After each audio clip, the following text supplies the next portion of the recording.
दोस्तों आदाब। दोस्तों ये लोधी गार्डन की अगली वीडियो है, शीश गुम्बद के बाद वाली वीडियो। आज दिल्ली में फ्लूड की वजह से ये अपलोड बाद में कर सका, तो एडिट भी नहीं हो पाई थी। दोस्तों देखिए, यहाँ आपको ये रील्स के दीवाने दिखाई दे रहे हैं। ये लोकेशन ही ऐसी है। यहाँ ये बने हुए दो गेट नुमा, आप इन्हें बनाने टाइप भी कह सकते हैं, बना रखे हैं। और यहाँ जो है रील्स के बनाने वाले इधर उधर अपनी कलाकारी दिखाते हुए रील्स बनाते हुए दिखाई देंगे। ये देखिए, ये रास्ता है, ये रास्ता जा रहा है सिकंदर लोधी के मकबरे की तरफ। तय यही था कि शीश गुम्बद के बाद मैं सिकंदर लोधी के मकबरे की तरफ जाऊंगा, वहाँ आपके साथ वहाँ की वीडियो जो है वो शेयर करूंगा। लेकिन वक्त इतनी तेज़ी से गुजरा कि मैं ध्यान ही नहीं रख पाया कि सिकंदर लोधी का मकबरा जो है वो 5 बजे बंद कर दिया जाता है। जगह जगह इस तरह पानी भर गया है। और वैसे तो अब पर्यटकों के बाहर जाने का समय है, लेकिन फिर भी मैं एक बार मकबरे तक जाऊंगा। मैं जानता हूं कि वो बंद हो चुका होगा, लेकिन फिर भी मैं उस तरफ जा रहा हूं। ये दोस्तों मछली तालाब कहा जाता है। मछली तालाब है और कमल के फूल इसमें खिले हुए हैं।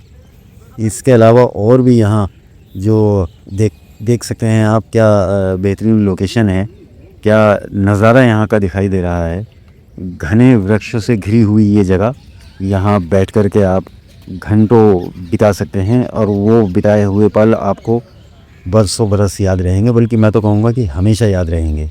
यहाँ से गुज़रते हुए इस रास्ते की जो फीलिंग जो यहाँ, चाहे वो परिंदों की, पक्षियों की चहचहाहट हो, उनकी गुनगुनाहट हो, या उनका आपस में शाम के वक्त बातें करना, मालूम पड़ता है कि जैसे हम लोग शाम के वक्त चाय पर बैठकर गपशप करते हैं, बातें करते हैं, एक दूसरे से अपने दिन भर के एक्सपीरियंस साझा करते हैं। ठीक उसी तरह वो भी कर रहे हों। ये एक ऐसी जगह है जहाँ बिताया हर लम्हा आप अपने साथ हमेशा संजोए रखेंगे। गार्डन इतना बड़ा है कि इसको मुझे लगता है कि एक दिन में इसका भ्रमण करना या इसको पूरी तरह से एक्सप्लोर करना पॉसिबल नहीं है। सामने जो दिखाई दे रही है, इस इमारत के अंदर है सिकंदर लोधी का मकबरा। और जैसा कि मैं यहाँ तक तो आ गया हूँ, लेकिन इसके अंदर प्रवेश नहीं कर पाऊँगा, क्योंकि गेट पर जो है ताला लग चुका होगा। ये नियम है, ये 5 बजे ये मकबरा बंद कर दिया जाता है। लेकिन फिर भी गेट तक चलते हैं और वहाँ फिर देखते हैं। और यहाँ की एक अगली वीडियो, मतलब कंप्लीट वो फुल डिटेल के साथ होगी, बारीकियों के साथ होगी इस मकबरे की, यहाँ की बनावट की। ये बाहर जो बाउंड्री है इसका क्या, ये क्या है, वैसे इसकी जो ऊपर मेहराबें हैं या नीचे जो ये दर बने हुए हैं, इनको देखकर मुझे अंदाज़ा लग रहा है कि ये शायद कोई अंदर मस्जिद रही होगी।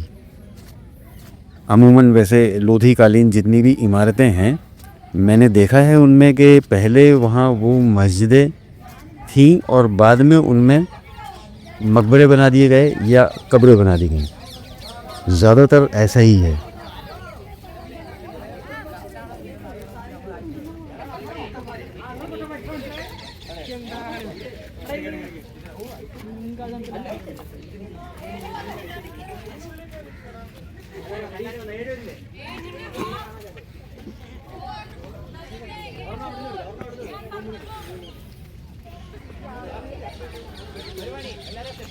यहाँ सीढ़ियाँ ऊपर चढ़ने के बाद सामने आपको ये दो छतरी नुमा, जो कि स्क्वायर में हैं,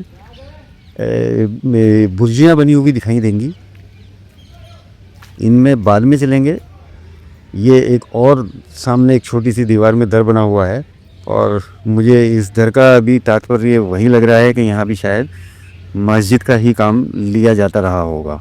ये मेरा अपना अनुमान है, मैं इसके लिए श्योर नहीं हूँ, लेकिन मैं इसकी जानकारी आपको अगली वीडियो में ज़रूर दूंगा।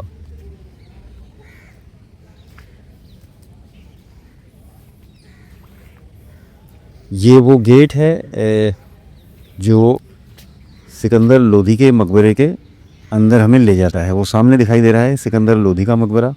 और इस मकबरे में हम और अच्छे से अंदर चल के और इसको खूब अच्छे से एक्सप्लोर करेंगे, इसको देखेंगे। एक अच्छा पर्यटन स्थल है ये, देखने की जगह है, जानना चाहिए, हिस्ट्री को समझना चाहिए, हिस्ट्री के बारे में। ये हमारी धरोहर है, इसको संभाल कर रखना, सहेज कर रखना और इसके रख रखाव को जानना समझना हमारा अधिकार भी है। तो ना सिर्फ यहाँ घूमने फिरने बल्कि इसको वॉच आउट भी करते रहना चाहिए। ये आप लोगों तक एक संदेश है मेरा। और अब क्योंकि दोस्तों देखिए समय हो चुका है और बारिश अभी पड़ के चुकी है और बारिश अभी और भी पड़ेगी, तो जो पर्यटक हैं वो भी रफ्ता रफ्ता जो है बाहर की तरफ निकल रहे हैं। मैं भी बाहर की तरफ जा रहा हूँ और जाते जाते आपसे ये एक वादा ज़रूर कर रहा हूँ कि जल्द यहाँ का एक जो बाकी हिस्से यहाँ के बचे हैं, जो बाकी इस गार्डन के पार्ट हम रह गए हैं देखने से, उन सबको लेकर के बहुत जल्द हाज़िर होऊंगा और आपको इस गार्डन की जो और ख़ूबसूरत जगहें हैं उन सबको आप तक पहुंचाने का प्रयास करूंगा। गार्डन इतना बड़ा है कि ये मुमकिन है ही नहीं कि इसको जो है एक दिन में एक्सप्लोर किया जा सके। हालांकि ये एक वीडियो 10 मिनट में भी मैं इसको एडिट कर करके आपको 10 मिनट में इसको समेट सकता था, लेकिन ये मेरा अपना वो है कि अगर किसी चीज़ को दिखाया जा रहा है, बताया जा रहा है या आप तक पहुंचाई जा रही है तो उसको विद डिटेल पहुंचाई जाए। अब सिकंदर लोधी का मकबरा है, सिकंदर लोधी के काल में बना है और ये रेड सैंडस्टोन या लाल बलुआ पत्थर या ग्रे बलुआ पत्थर या घूसर स्टोन या घूसर कलर के पत्थर से बना हुआ है और उस दौर में बना है और ये मकबरा है। इतना तो सब ठीक है, ये जिनको समझ आता है ठीक है बना है, लेकिन उसके बाद से इसका जो रखरखाव है उस दौर में ये कैसे बना होगा, जबकि कोई टेक्नोलॉजी ऐसी नहीं थी। उस दौर के बनाने वाले कारीगरों की कलाकारी, उस दौर में बनाने वाले कारीगरों का हुनर, उसकी तारीफ़ तो थोड़ी सी बनती है। बस उस तारीफ़ के साथ ही मैं इन सारी चीज़ों को आपके साथ लेकर के आना चाह रहा हूँ और आया भी हूँ। जिन्होंने लोधी गार्डन की पहले वाली वीडियो नहीं देखी हैं, जो चैनल पर नए हों, आप कृपया करके बराए मेहरबानी उन वीडियो को भी एक बार देखें। मैंने प्रयास किया है, थोड़ा सा हो सकता है कि वीडियो अच्छी ना लगती हूँ, लेकिन मेरे प्रयास को अगर अच्छा है या बुरा जैसा भी लगे तो कम से कम कमेंट करके बताने का कष्ट ज़रूर करें। गार्डन की देख रेख, गार्डन का रखरखाव बहुत अच्छा है। गार्डन के जो कमज़ोर पहलू थे, तकलीफ़ देने वाले पहलू थे, मैंने उनको भी उजागर करके आप लोगों तक पहुंचाया है। और हो सकता है कि देखिए, मेरा कहने का तात्पर्य यह है कि धार्मिक स्थल किसी का भी हो, मस्जिद कभी तो मस्जिद रही थी, तो बेहतर ये था कि हम उसको इतना तो कर सकते हैं कि भाई जो भी पर्यटक उसके अंदर जाए कम से कम जूते चप्पल लेकर के अंदर तक ना जाए। कभी तो वहाँ कोई प्रार्थना कोई अर्चना रही होगी, कभी तो वहाँ इबादत करते होंगे लोग उस दौर में। तो ये तो हमारा और भी एक हमारी जिम्मेदारी बन जाती है कि हम इस पर्यटक स्थल को, वहाँ का फर्श टूट चुका है, वहाँ की जो नक्काशियाँ थी वो टूट के गिर रही हैं, झड़ रही हैं, तो इसी के साथ इससे मिलती जुलती और बहुत सारी बातें वहाँ पर हैं जो कि देखने को आप जाएंगे तो आपको देखने को मिलेंगी। मैं सिर्फ इस यहाँ लोधी गार्डन में मौजूद मस्जिद की बात नहीं कर रहा हूँ, और भी बहुत सारी ऐसी मस्जिदें हैं जिनका यहाँ से भी बहुत बुरा हाल है, जिनकी हालत बद से बदतर कर दी गई है।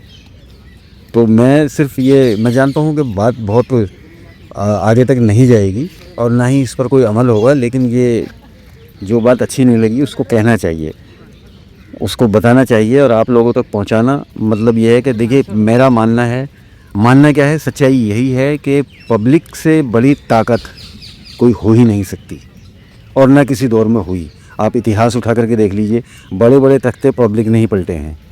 एक और बात है कि हम लोग अपने एरिया के एमएलए को, काउंसलर को अपने वोट से जिता करके बनाते हैं और फिर उससे मिलने के लिए अपॉइंटमेंट लेते हैं, टाइम लेते हैं और उसके सामने जाके हाथ जोड़ के खड़े हो जाते हैं, हाथ बांध के खड़े हो जाते हैं कि भाई हमारा ये काम करना है या हमारा ये काम होना है और आप मेहरबानी करके बड़ा करम हो जाएगा, बड़ा एहसान हो जाएगा। भाई आपने वोट दे करके उस आदमी को उस सीट तक पहुंचाया है, वो आपका प्रतिनिधित्व है, वो आपके लिए है, आप उसके लिए हो ही नहीं, वो आपके लिए है।